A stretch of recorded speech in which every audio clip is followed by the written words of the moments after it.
welcome to the discussion. It will surprise you to know that in Kenya, there are children who were born and raised in prison. But the reprieve is recently, the new PS for Correctional Services says that the government is going to move in the direction of helping those young women who have kids in prison raise their children outside prison. But the question I'm asking the professor today is, how do we get there as a country where we are raising our children behind bars, yet these children have not been convicted? They're innocent of any wrongdoing, but they're in jail, and some of them grow up to even to formative years, 8, 9 years. How do we get there? I don't really know how this happens, so I don't want to pretend to know. I only know that I've been to Langata Women Prison and I've seen children there. I just don't know how it works. Let me not pretend to know. Is it a good picture, though? The first thing I learned when a lady was about to be sentenced to death, it was discovered she was pregnant. So at that time, I now learned that if a woman is pregnant at the time of sentencing, she cannot be sentenced to death. On death row? Yeah, that means therefore she would then give birth in prison. Mm-hmm. I don't know the technical details, but I know there could be children in Langata Women Prison. But don't you think it's a gaping hole, a loophole, and to have women who are about to have children incarcerated, and once these kids are born, they continue to be there now? So what do you do to a person who is engaged in criminal activities? Yes. And they have been sentenced to death, and some jail term, and they are pregnant. Do you release them merely because they are pregnant? Or do you jail the child? So I think those are issues that should be addressed in a bigger forum than this. It's a very serious issue. What do you do when they give birth? Do you release them? Uh-huh. Or do you take the children away to go with you now? It is recommended that mothers breastfeed their children. It is. So now, it's difficult. But it's a serious problem, Prof. Even if you say you need a bigger platform, there might never be another platform. No, it's a serious problem. I agree with you. It's a serious problem. But you need to have to be aware of the relevant laws and regulations governing the issue for you to make serious observations. And I don't think I am aware of the technical aspect of the case. Yes. All I know, there are children there. All I know, it's not a good thing. We can discuss that. It's not a good thing. It's not. How do you have children in jail and they have not committed any offense? What happens to those children even if they are released when their formative years were in that kind of environment? How do they grow up to be? You see, I don't even know what would happen if a woman gave birth in prison. At what point, if she has a long prison term, yes, I don't know at what point the child will go home. And go home to who? I mean, even if they said they could be released now, or they must be released after, say, 1 year or 2 years, there are cases where they have nowhere to go. So what do? Do you release the mother? That should form part of parole, I think, part of forgiveness, where you commute certain sentences, or you reduce the sentence term. I think it's a challenge that one will need to look at. Yes. In a much more serious way.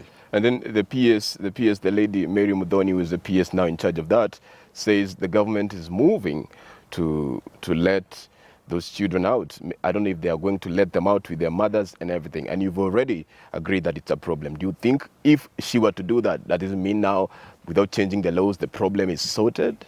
There must be laws and regulations covering this issue. They will need to be looked at afresh. But again, they will still meet challenges. But if you ask me, from my general understanding of things and how I know this country, I can tell you without thinking twice that a majority of the people in jail have nothing that should keep them in jail. Yes? Yeah. Our prisons belong to the thieves who steal our public resources. But they never get there. They never get there. You know, I'm happy I know my country. And you love it. And I love it. It is sad that many people don't know this country. If you went to Kibra, I like calling Kibera, that's the word I used. Mm-hmm. until I heard Raila calling it Kibra. Kibra is a new word. Kibera or Kibra, if you went there in the law courts, in the morning before the court starts, or rises, whatever they say, if you did that for a week,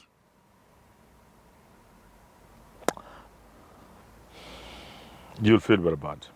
Why, Prof? The magistrates there spend all their time listening to cases that nobody should even listen to. Too petty? Petty, some of them very colonial in nature. That is a white man versus the native. They are still in our books and in our contract. The courtroom is smelling badly. The conditions the people are subjected to, assuming you are even innocent. If you went there for a week, Monday to Friday, you'll cry. And if you look at the treatment those people get, some of them don't even know what the magistrate is saying. Even you seated there, you may not hear what she's saying or what he's saying. You've been jailed. Unasikia tu unaenda remand siku 12. Now the interpreter saying siku 14 kesi itasikizwa siku fulani. Next. Really? Without regard for whoever is on the dock. So that there are many people who pass our courts who don't know what's going on in the court, who end up getting sentenced. They have no idea what the magistrate was saying or what the interpreter was saying, for that matter. That leads me to conclude that if you are to look at the reasons that make people populate our prisons, I'm sure more than 50-60% of those people will just be told go home. Mm-hmm. There's no reason why you are here. Just go home. Just go home. Yet, Prof, you see. We even said, yes, as a country, we even said, let's have community service. And the thinking was, why put somebody in jail because they were caught to do something, misdemeanors and everything. Small little things. Why can't they offer community service from home?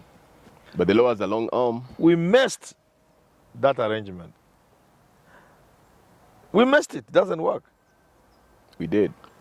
I was to appear before, what do you call these commissions or whatever they are called? These teams the government keeps setting up to look into matters of bail time. I had written to them. They had invited opinion. In expert capacity. Just as a human being, as a Kenyan. Yes. And I gave them a bit of my thinking about bail term. And they listened to you? I'm coming there. Okay. On my email. They invited me to go, but by the time I was reading the email, I was reading Kitale.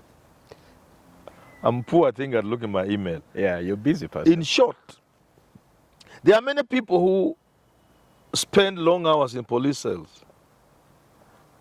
Many days, if not months and years, in a remand prison, when they should be set free on bail. Look, if there's somebody who is associated with me, for example, is it not enough for me to tell the courts, this is my son, this is my neighbor, just he'll come and attend court. What's so difficult with that? Why must you retain somebody? There are things which even the OCS should see.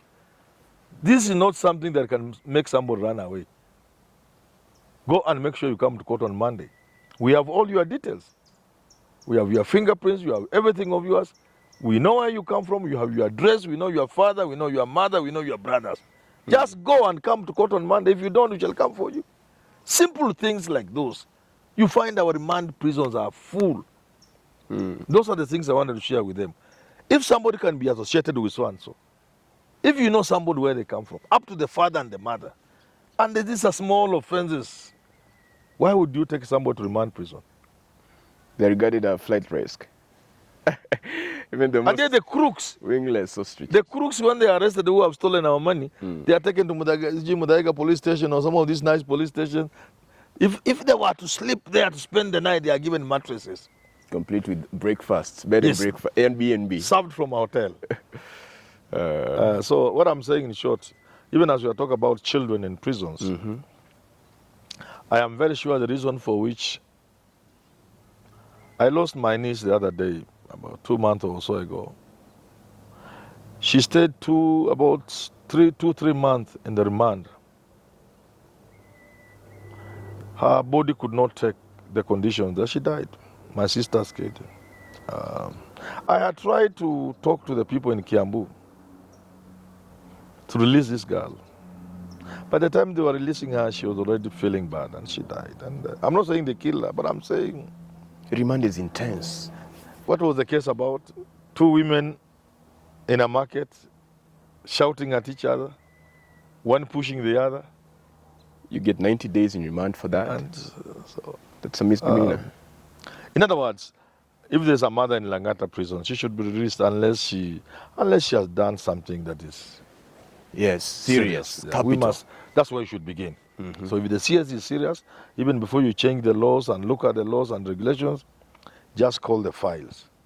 Sit with the Chief Justice and the other people involved within the judiciary and the correction service, the prisons.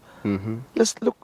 Just the same way they process people to be released by the president, Jamhuri, let them start with the women who have children in prison. Ask yourself, huyu alifanya nini? Aliua mtu? Hapana. Alipiga mtu akang'oa meno? Hapana. What did they do? Let her go through probation. Yes. And will be home on probation. Let them go to if there's a psychological issue, let them go for counseling. Let them be counseled for 2-3 months, then they are released. Let's also have a follow-up, prison follow-up service. So that even the people we are releasing after jail term, they continue with the crime because we just ignore them. There must be a proper follow-up. I know of an NGO, and there's one of my students working for that NGO. I've forgotten his name. Yeah. They do some little follow-up. But we need it to be a more extensive thing, part and parcel of the correction, that after people are released, there should be a comprehensive follow-up program. And if we had those kind of things in place, we would clearly be showing love for our children by releasing their mothers. Because that's a very serious love issue. Prof. Yeah, That's why I brought it up. You But release the mothers unless Yes. they have committed very, very serious offenses. But yet, I know the people who have committed serious offenses are free. they are free. They're Why working can't we free. release mothers who have children in prison? That PS should start there. Something you said, Prof, that we can have a correctional system where we are doing follow-ups Yeah. on convicts. Yes. Say like they do in America with the parole system. Yes. Can we afford it? That is the What question does they it ask. cost? You know, in What is the America they cost? have private jails and prisons where they're transferring some of the load to the private sector. Can we do that here? What is difficult? There's nothing difficult. They say there's no money. When Uncle Moody Awol, then vice president and in charge of prisons, when he said he was going to have certain conditions Improved, improved, people thought it was not possible. but it People happened. began seeing remandees going to Kibera law courts for their hearing in a bus. People were shocked. It was unheard of. No longer being thrown on lorries like sacks of potato. People say, what? That bus? Those are people going to court? Yes. He gave the prisoners some good uniform, of course, because of business. It was bad material, but at least it was a good attempt. Yes. Then there were those family visits. Because these are human beings at the end of the day. One, a good number of them may be innocent, as the appeal system always shows across the world. Certain people are innocent. Some of these offenses are normal, small, routine things. But at the same time, if we make them animals by treating them like animals and then release them into society, who is stupid, them or us? They're going back to be animals. Yes. So Again- we need to correct them, Yes. make them feel that we love them. They may have gone astray, but they are still our children, our brothers, they are still Kenyans. They are still, above all, they are human beings. We should treat them like human beings and continue counseling them and guiding them and helping them and telling them crime doesn't pay. And when we release them into society once more, there's a follow-up program, and I think that to me is better.